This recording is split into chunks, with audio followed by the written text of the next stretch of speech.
I think when you look at the new Trump administration, there are a group of folks in there that are basically saying that, Ukraine is Europe's problem, China's our problem, and we need to be focused on our problems. I guess that's an oversimplified way of looking at it.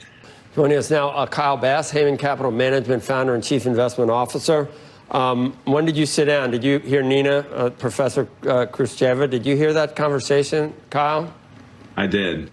Do you think you probably disagree? I'm trying to think. You're such a China hawk, and so I don't know, realistic about what they want for themselves in the future and what it means for the United States. Is there anything to the notion that there's a method to President Trump's madness that he would like to maybe to maybe put those two, China and Russia, in opposition and maybe drive a wedge between those two? I mean, what do you make of what happened with Zelenskyy? I think that if you look at what we've been asking for, we've been, we sent Treasury Secretary Bessent to Ukraine in an effort to get Zelenskyy to sign this minerals deal. Now, if you just should kind of step away from the politics for a second and think about what we're doing, what we're trying to do is further intertwine ourselves with the identity, with the sovereignty of Ukraine by getting a critical minerals deal done. The deal was done behind the scenes, and there were three things that were supposed to happen on Friday. There was supposed to be a press conference. There was supposed to be a lunch with 16 cabinet secretaries, and then a signing of the deal. The fact that the deal was essentially being relitigated by Zelenskyy in the public forum in a public press conference was it just shouldn't have happened that way. It should have happened in the back room and not in the front room. And so I really don't understand how those discussions broke down like that. Because if the U.S. has a long-term critical mineral deal with Ukraine, it involves us more in their sovereignty, and it involves us more in defending their sovereignty. The Ukraine, I believe, will end up signing that deal. Because just anecdotally, I've heard that when Treasury Secretary Bessent was over there, it was a similar situation. They were supposed to sign, and when he got in the room, it was the same type of. He sort of saw the same Zelenskyy in terms of. I don't know where he got it. You heard that he met with Democrats and Chris Murphy like 45 minutes prior to going into the Oval Office. And I think Murphy and others told him don't sign the deal, didn't they? Well, I don't know, Joe. I hope that's not true. I think it is. What happened in Kyiv, what happened in D.C., we just need to come up with some transaction and some deal. As you know, we've given Ukraine almost, I guess, it's somewhere around $200 billion. The majority of that goes into the U.S. defense tech and defense side. We don't really send them dollars. We send them weapons and capabilities. The real issue here since this war broke out is Russia's got 150 million people and Ukraine's got somewhere around 37 million people. So I'll call it 145, 35. In a war of attrition, Ukraine loses right away. I think. And how many nukes does Putin have? Still got. As you know, Ukraine used to have a third of all of the nukes of Russia, and that's how and why this has come about. We told them if they would get rid of their nukes, we would actually defend their sovereignty if attacked. We didn't make it an actual signed UN agreement, but we did tell them that we would defend them. So in the end, Joe, what we've got to do is get a deal done with Zelenskyy so that we have a deal done with him, and then we can start talking more about peace. Hey, Kyle, when you explain it that way, and that's what was my thinking too, that there's an implicit understanding that if we're in bed with Ukraine on the minerals, that there's some security that is implied with that, some security guarantees. Number one, why didn't Zelenskyy know that? Number two, why doesn't Putin know that? And why would he? I mean, that seems like that might be difficult to get him to do a deal if everybody knew what was actually going on with the minerals deal. Yeah, I mean, as you and I both know, Joe, it's impossible to appease madmen. We're trying to appease Putin. We're trying to appease Xi. And, I realize there's a deep desire to get, deals done. But at the same time, what Europe's got to do, when Trump first in 2018 threatened leaving NATO, only 5 NATO nations complied out of 32 with spending at least 2% on defense. That comment by 2023 had almost 23 of 32 complying. You can say it's unorthodox, but you can say that many of the NATO members have spun up their defense spending as a percentage of GDP. But you know who hasn't? Germany hasn't. Spain hasn't. There are 9 NATO members that haven't agreed to spend 2% of GDP on defense, which is absolutely insane. And Germany being the leading one, around 1.5% of GDP on defense. Germany does so much business with Russia, Iran, and China that it's hard for Germany to get on the right side of history yet again. They should be leading Europe, and they should be leading Europe into spending into the Ukraine situation. So you expect Zelenskyy, I can't tell what Europe's telling him to do. On the one hand, you got Norway not filling our submarines, and I don't know what they're saying. What are they saying? Carry on, keep doing this. Okay, let's go another couple of years, another couple of $100 billion. Our weapons supply is already depleted here. Why do we want to keep depleting weapons, spending more money, and having casualties on both sides? And now I don't think we should be appeasing a madman either. And there's no denying Putin, was the aggressor, and this is the brutality we've seen has been beyond the pale. But if you do it in a pragmatic way, it's sort of you got to end it now. There's no end game for Ukraine, is there?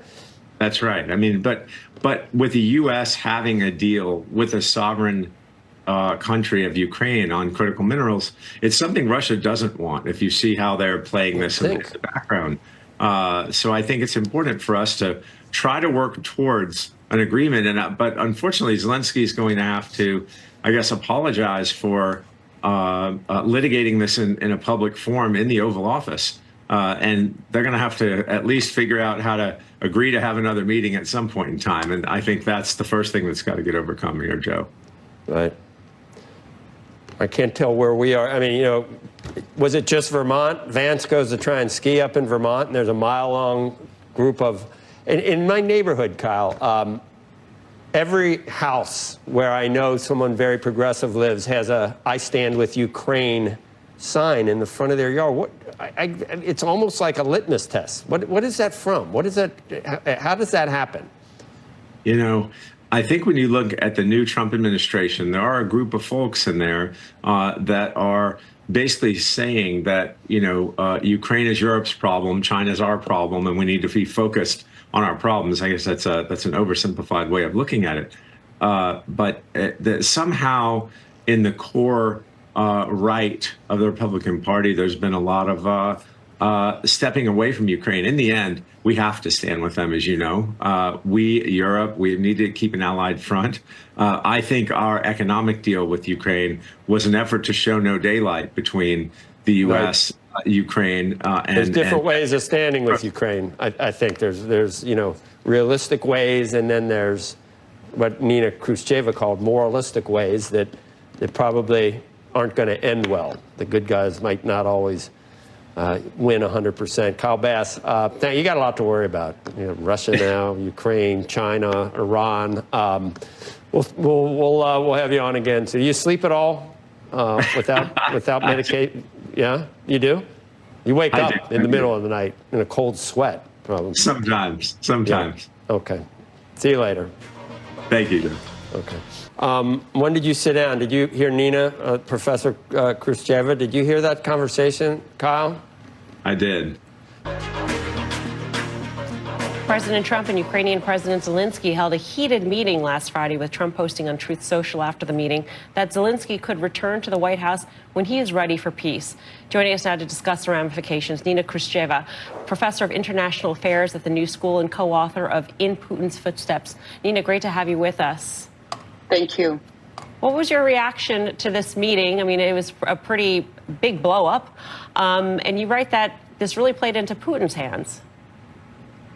Well, every disagreement on the Ukraine front, on the Western front, plays into Putin's hands. And so this was just a gift that I don't think even they expected, because Zelenskyy showed himself, as they think, exactly as they thought he would. That is, he's argumentative. He wants concessions at all times. He thinks he's the king of the hill, and Donald Trump basically slapped him down.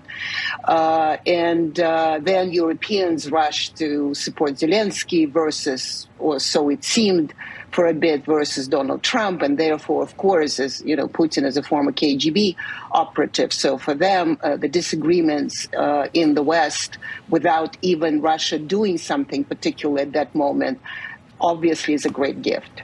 Mm-hmm.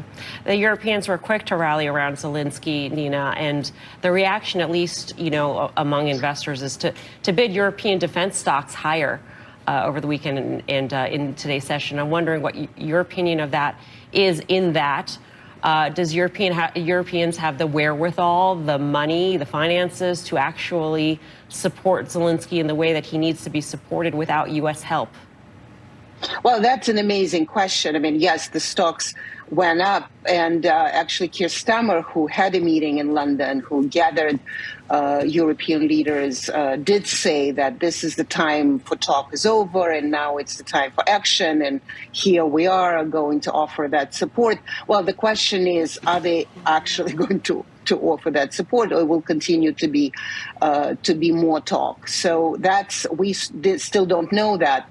But at the same time, the story is that they want to repair the relationship with the United States. So if the blow up was to make Zelenskyy and Europeans more important in conversation with Trump, potentially it is achieving something. But at the same time, there was a proposal. Trump was talking about the ceasefire, and now Emmanuel Macron talks about ceasefire, and they're going to do a coalition of the willing, which is not a good name because we know how the previous one, the Bush coalition of the willing, ended up.